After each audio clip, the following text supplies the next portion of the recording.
Let's bring in UCLA professor and Israeli Institute fellow at the Nazarian Center, Tamar Hafnung, the foreign desk editor-in-chief, Lisa Daftari, and former Israeli diplomat Shahar Azani. Welcome to you all. We very much appreciate it. I just want to play some sound here. This is the Israeli Defense Minister, Yoav Gallant. Watch.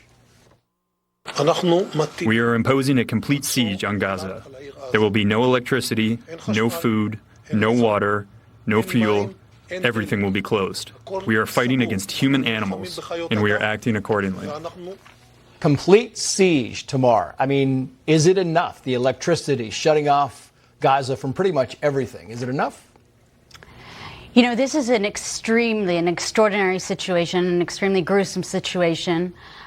We currently have over 100 hostages being held, and this is not only a hostage situation, but we do have the threat of other arenas escalating, as we see in the north. This is a serious problem. There are many things that need to be considered.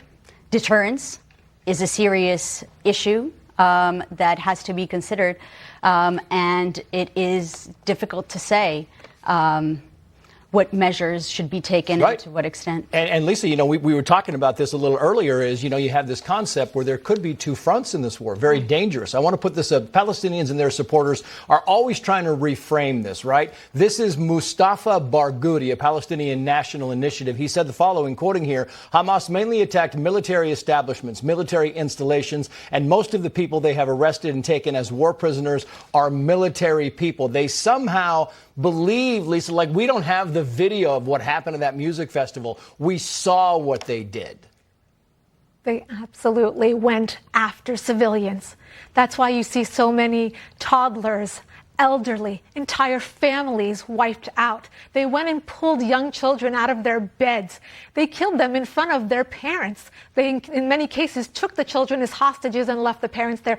It is so obvious. And I'll tell you, Trace, they wanted these videos to circulate. This is actually like a traditional attack in terms of warfare, but then they act like ISIS a la 2014 with the gruesome videos, the shock factor, trying to instill terror and get the highest death toll. If anyone tells you this is over land, a blockade, human rights, they would not try to instill this kind of terror among civilian population, dragging their dead bodies through Gaza and eating candy. It does not add up. And I wonder, Shahar, what is the goal now? Because you have to see what's going on to ask, is the goal now to contain Hamas? Is the goal to destroy Hamas? Because it looks like the latter. What do you think?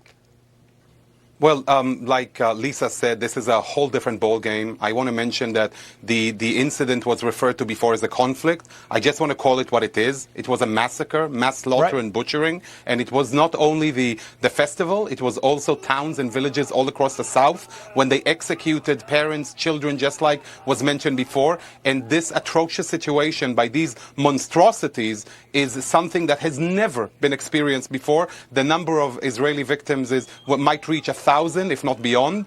And this kind of situation, we're not going to play the same games that Israel played in the last few years, you know, the back and forth of a few days and reaching some sort of understanding. The Israeli public is adamant that in this case, Hamas will no longer be in control of the Gaza Strip. There cannot be any more Hamas to contend with as opposed to what we have been accustomed to until today.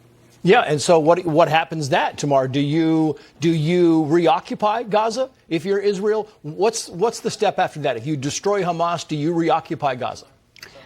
I think that is a question that we also Israelis as a society is still not contemplating about. The people are still trying to figure out what would be left of Gaza, of how we would approach this situation. And also, I think that I think part of the problem, and this is also beyond the intelligence fiasco that we have, is that a conception has been completely broken.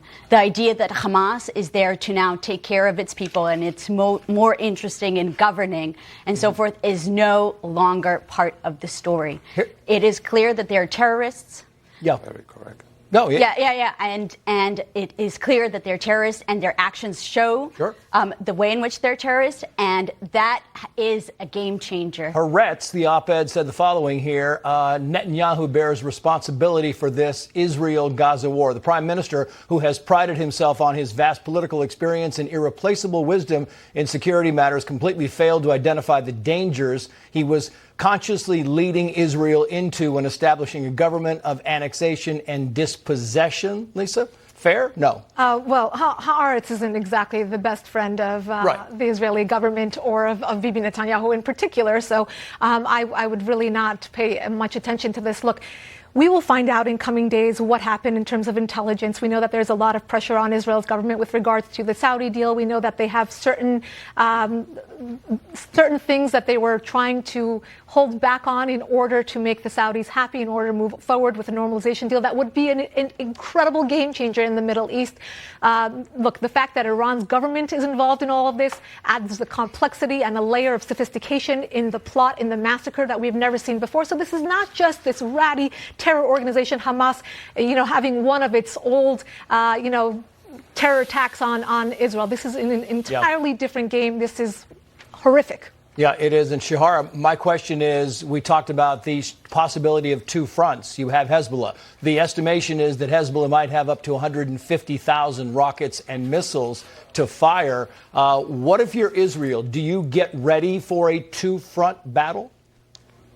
Well, first of all, of course, it's not ideal, but at the same time, Israel is very attentive to what's happening up north. We've seen the U.S. administration sending the USS Gerald Ford. There is a high level of readiness within Israel, but there is also a clear understanding and resolve, I want to tell you, Trace, with the Israeli public, the Israeli army, as opposed to what we've seen in the past few months of a lot of divisions, political, within Israeli society. It is absolutely incredible to see the level of strength and unity that Israelis feel today. I just want to share Amit Man is a name of an Israeli paramedic, 21-year-old young girl who dedicated her life to saving lives. She was working at a clinic at Kibbutz Be'eri, one of the kibbutzim attacked by these monstrosities. We have a recording of her calling her family, crying, bidding farewell from them, and her body was identified today. She was massacred by these brutal monstrosities. This is the kind of resolve, because our eyes are tearing, but at the same time, they're filled with fire and the strength and unity to understand that this problem has to be evaporated from our lives.